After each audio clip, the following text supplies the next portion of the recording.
યાત્રાની સ્થિતિની વાત કરવામાં આવે, રથયાત્રા પહોંચી છે રાયખડ ખાતે અને રાયખડમાં જે ભક્તોની અંદર જે હેલી ઉમટી છે ભગવાનના દર્શન માટે થઈને જે આતુર નયનો હતા, આ આતુર નયનોને આજે શાતા મળી છે ભગવાનના દર્શન કરીને। ત્યારે અમારા સહયોગી બંસી દવે અત્યારે અમારી સાથે જોડાયેલા છે, રાયખડ ખાતે બંસી છે। જી બંસી।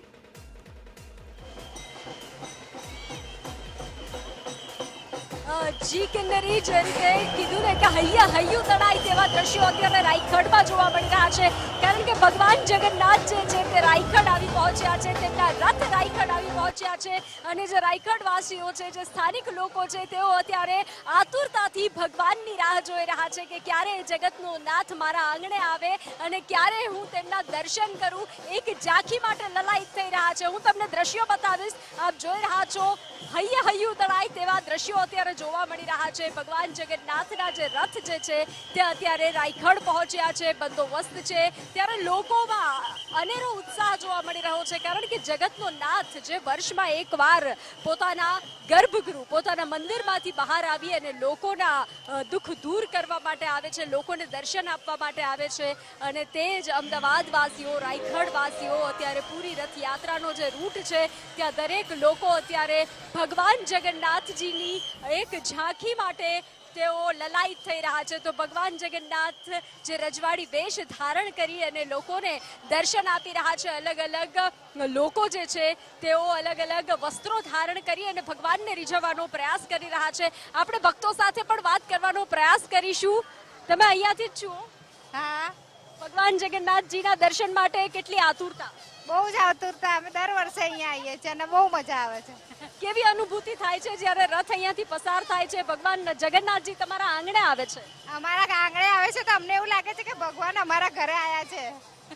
તમને કેવું લાગી રહ્યું છે ભગવાન તમારા ઘરે આવી રહ્યા છે? બહુ જ ઉત્સાહ અને આનંદ છે। તો કિન્નરી, અત્યારે દરેક જગ્યાએ ઉત્સાહ અને આનંદ જોવા મળી રહ્યો છે, કારણ કે ભગવાન જે છે, ભગવાન જગતનો નાથ જે છે તે તેના આંગણે આવી રહ્યો છે અને તેને વધાવવા માટે અલગ અલગ તૈયારીઓ કરવામાં આવી છે। કોઈના હાથમાં પુષ્પ છે તો કોઈ અલગ અલગ ભોગ લોકોને વહેંચી રહ્યા છે કે ભગવાન આંગણે આવી રહ્યા છે અને તેને આવકાર આપી રહ્યા છે, જગતના તાતને, જગતના નાથને આવકાર આપી રહ્યા છે। જી કિન્નરી। બિલકુલ બંસી, રથયાત્રાના રંગ આપની સાથે અમે આગળ પણ જોતા રહીશું। ત્યારે સુંદર લાગે મારો શામળિયો અને શામળિયા જગન્નાથના જે દર્શન અત્યારે થઈ રહ્યા છે, અદ્ભુત એવા દર્શન, બલભદ્રના દર્શન અત્યારે થઈ રહ્યા છે। ભાઈ બલભદ્રનો રથ જે આગળ વધી રહ્યો છે, ભગવાન જગન્નાથનો રથ આગળ વધી રહ્યો છે અને વચ્ચે જ્યારે બહેન સુભદ્રાનો રથ છે, આ ત્રણેય ભાઈ બહેન ભેગા મળીને આજે અમદાવાદની ગલીઓની અંદર વિચરી રહ્યા છે અને આ વિચરણ કરતા સમયે દરેકે દરેક ભક્તોની ઉપર પોતાની અમી દ્રષ્ટિ વરસાવી રહ્યા છે, પોતાની દિવ્ય દ્રષ્ટિથી સૌ ભક્તો પર આશીર્વાદ વરસાવી રહ્યા છે અને ભક્તો નતમસ્તક થઈને આજે ભગવાન જગન્નાથના દર્શન કરી ધન્યતા અનુભૂતિ કરી રહ્યા છે। આ ત્રણ અલગ અલગ દ્રશ્યો અત્યારે આપણે બતાવી રહ્યા છીએ। ભાઈ બલભદ્રનો જે રથ છે આગળ વધી રહેલો દેખાય છે, તો બીજી બાજુ અખાડાના જે કરતબ જોવા મળી રહ્યા છે, કરતબ બાજુ અનોખા કરતબથી તમામે તમામ ભક્તોને રીઝવતા, તમામે તમામ ભક્તોને આગળ કરતબ બતાવતા જોવા મળી રહ્યા છે અને શરીર સૌષ્ઠવ પણ બતાવતા જોવા મળી રહ્યા છે। જગતના નાથ આજે જ્યારે નગરચર્યાએ નીકળ્યા છે ત્યારે ભગવાન જગન્નાથની આ 149મી રથયાત્રા રંગે ચંગે ઉજવાઈ રહી છે અને આ રથયાત્રા સાથે જોડાયેલી ઘણી બધી એવી વાતો છે જે આપણે આગળ કરીશું, જે અમારા સહયોગી પ્રીતિ સાથે આ વાતો કરીએ। બિલકુલ કહેવાય ને, રથયાત્રાના આ રંગમાં સૌથી આકર્ષણનું કેન્દ્ર હોય તો એ છે ભગવાનનું મુખારવિંદ, ભગવાનનું આ સ્વરૂપ।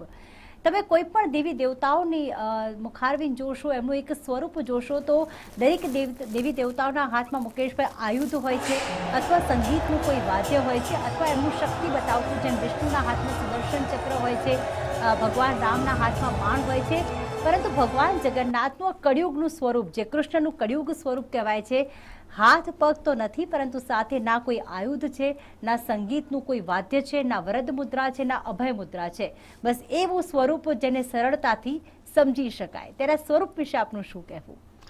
આ સ્વરૂપમાં આપણા સ્કંદ પુરાણની અંદર એક ઉલ્લેખ આવે છે કે દ્વારકાની અંદર રોહિણી માતા જે ભગવાન શ્રી કૃષ્ણની 16,108 રાણીઓને વાર્તા કહે છે કે ભગવાન શ્રી કૃષ્ણએ ગોકુળમાં કઈ કઈ લીલા કરી, મથુરામાં કઈ કઈ લીલા કરી, વૃંદાવનમાં કઈ કઈ લીલા કરી, કુરુક્ષેત્રમાં કઈ કઈ લીલા કરી, અને જ્યારે એની વાર્તાની શરૂઆત કરે છે અને વાર્તાની શરૂઆત કરતા કરતા આ બાજુ ભગવાન કૃષ્ણને ખબર પડે છે, સુભદ્રાને ખબર પડે છે અને બલભદ્રજીને ખબર પડે છે, પરંતુ એમનો આદેશ હતો રોહિણીજીનો કે તમારે આ વાર્તા સાંભળવી નહીં, અને છતાંય તે બારણાની પાછળ રહીને ભગવાન શ્રી કૃષ્ણ જ્યારે એ વાર્તા સાંભળે છે, જ્યારે ગોકુળની લીલાઓનું વર્ણન કરી રહ્યા હોય છે રોહિણીજી, ત્યારે એમની આંખો, ભગવાનની આંખો ખુલ્લી થઈ જાય છે, એક અલગ મુદ્રાની અંદર આવી જાય છે ને એમનું જે શરીર છે એ પીગળવા માંડે છે,